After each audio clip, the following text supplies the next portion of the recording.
దయచేసి అందరండి వెళ్ళుకోండి, మొత్తం పైకి ఎక్కాల డాన్స్ మీదకి దయచేసి ఎక్కాల అన్నా సార్ అందరూ.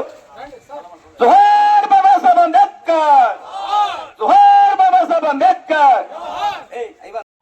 మహనీయుడు, ప్రపంచంలో ఎవరు శిఖరం కన్నా ఎత్తైన హృదయం గల వారు బాబాసాహెబ్ అంబేద్కర్. జోహార్ బాబాసాహెబ్ అంబేద్కర్. వర్ధిల్లాలి భారత రాజ్యాంగం, వర్ధిల్లాలి భారత రాజ్యాంగం, వర్ధిల్లాలి ఎస్సీ ఎస్టీ బీసీ మైనార్టీల ఐక్యత, వర్ధిల్లాలి ఎస్సీ ఎస్టీ బీసీ మైనార్టీల ఐక్యత, వర్ధిల్లాలి ఎస్సీ ఎస్టీ బీసీ మైనార్టీల ఐక్యత, వర్ధిల్లాలి ఎస్సీ బీసీ మైనార్టీల ఐక్యత. జై భీమ్, జై భీమ్. అన్న పేరు కొంచెం చెప్పాలన్నా, ఏం పేరన్నా అన్న? ఎవరన్నా? నెల్లూరు నుంచి సంఘం ఏదో బాడికి పైన వస్తే బాబాసాహెబ్ గారు జయంతి ఉత్సవాల్లో పాల్గొన్నామని అక్కడ పాత చూసి అక్కడ ఆపేసి వచ్చాడు. అన్నక ఒకసారి అందరూ జై భీమ్, జై భీమ్. రంగు నేర్ప గ్రంథాలు రంగంతా బయలుపెట్టి కులగచ్చే మూర్ఖులతో కనలేని పౌరు చేసి పీడితులు తాడుకులకు అక్కలు కల్పించిన ఈయనమైన ఈ జాతికి ఎలిమించిన బాబాసాహెబ్ అంబేద్కర్ జయంతి ఉత్సవాలు భారతదేశం పండుగ జరుపుకున్నాం సోదరులారా. నా పండుగ బాబాసాహెబ్ అంబేద్కర్ ఏప్రిల్ 14వ తేదీ ఆయన చనిపోయినట్టు డిసెంబర్ 6 బాధపడిన రోజు. నా తండ్రి బాబాసాహెబ్ నాకు గుడ్డ తెల్లగొడ్డలు, ఒంటిందా తెల్లగొడ్డలు, తిండి మంచి గుడ్డ మరణిస్తాం. అంబేద్కర్ వాదంలోనే బతుకుతాం, అంబేద్కర్ వాదంలోనే అనుసరిస్తాం, అంబేద్కర్ వాదంలోనే జీవిస్తాం, అంబేద్కర్ వాదంలోనే మరణిస్తాం, అంబేద్కర్ వాదంలో జీవిస్తాం, మరణిస్తాం. ఎస్సీ బీసీ మైనార్టీలకే కాదు ఈ అంబేద్కర్ రాజ్యాంగం రాసింది.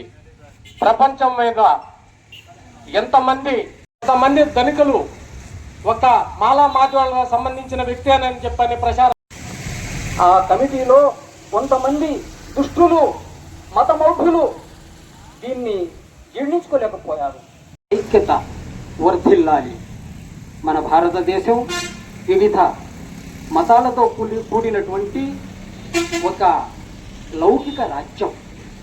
అయితే మిత్రులు, అభ్యుదయవాది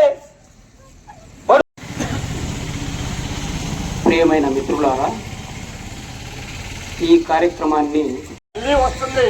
మిత్రులారా, దయచేసి నా ఆరోగ్యం బాగలేకపోయినా కూడా చెప్తాను, మీరు అంబేద్కర్ మరవద్దు. అంబేద్కర్ ఈ రోజు ఉంటేనే మనం ఒక మనుషులుగా ఉన్నాము, జీవిస్తున్నాం ప్రపంచంలో. ఆయన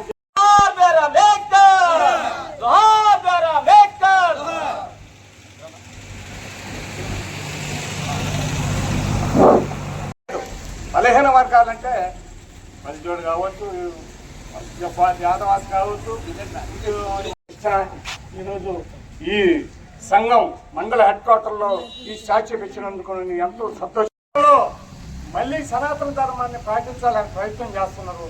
మళ్ళీ ముందు అంటే వెనక ఉంటేనే వచ్చారు. చూడండి మిత్రులారా, ఈరోజు అంబేద్కర్ లేకపోతే ఎస్సీ ఎస్టీ బీసీ బలహీన వర్గాలు ఈరోజు అక్కడే పడి ఉండేవాడు. మళ్ళీ అని చెప్పి కొంతమంది దుర్మార్గులు చెప్తున్నారు. ఈ దేశంలో ప్రతి ఒక్కరికి బాబాసాహెబ్ అంబేద్కర్ రాజ్యాంగం రాశాడని ఒక సోయికి చాలా మందికి దుర్మార్గులకి బాబాసాహెబ్ అంబేద్కర్ కోటీశ్వరుడికైనా కూడికైన వాడికైనా ఒకే రాజ్యాంగం రాశాడు. కొంతమంది మూర్ఖులు తెలియక ఆయన అపార్థం చేసుకుంటున్నారు. ఈ రోజు కోట్లు కొనుగోలు ప్రధానమంత్రి బిడ్డ చదవాలన్నా, బయట దేశాలకు పోవాలన్నా ఈ భారతదేశం వారసత్వం సర్టిఫికేట్ కావాలా. కాబట్టి రాజ్యాంగం కల్పించింది ఆ సోయి కొంతమంది తెలియదు. కొన్ని కోట్ల అధిపతి అంబానీ ఆధార్ అయితే ఈ దేశం నుంచి ఏరే దేశం విమానం ఫ్లైట్ టికెట్ కావాలంటే ఈ భారతదేశం నుంచి పౌరసత్వం సర్టిఫికేట్ ఇవ్వాలి. అది రాజ్యాంగం కల్పించింది. ఆ సోయి కొంతమంది తెలియదు. మేము కోటీశ్వరులు పైనుంచి ఊడబెట్టామని కొంతమంది అనుకుంటారు. ఈ జాతిలో పుట్టాలో ఎంతో మంది ఉన్నత చదువులు చదివి పెద్ద పెద్ద ఉద్యోగాలు పోయినటువంటి ఆ ఒక్క మూర్ఖులకి బాబాసాహెబ్ అంబేద్కర్ తెలియదు. బాబాసాహెబ్ ఆ రోజు బాడిగలు ఇవ్వలేదు. ఈ రోజు బాడిగలు సొంతలు ఉందంటే ఆయన పెట్టి భిక్షనే. అది గుర్తు చేసుకోవాలా.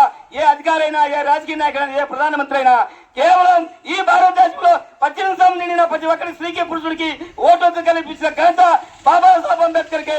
ఎవరైనా ఛాలెంజ్ చేస్తున్నాం, అంబేద్కర్ కాకుండా ఎవరైనా ఈ ఓటు కల్పించాలంటే ఛాలెంజ్ చేస్తున్నా ఈ సభ ద్వారా చెప్పాలి. ఎందుకంటే ఆయన తెలియదు, ఆయన గురించి తెలియదు.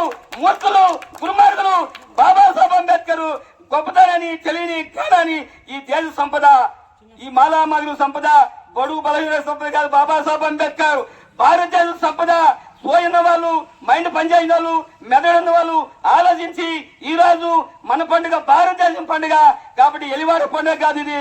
కాబట్టి దయచేసి మీరు అందరూ అర్థం చేసుకుంటారని ఈ బాబాసాహెబ్ అంబేద్కర్ పాల్గొన్న మీకు అందరికీ పేరు పేరున ధన్యవాదాలు తెలుపుకుంటూ ఈ కార్యక్రమంలో మీరు అందరూ పాల్గొని జయప్రదం చేసినందుకు మీకు అందరికీ పేరు పేరున బాధాగా తెలుపుకుంటూ సెలవు తీసుకుంటున్నా.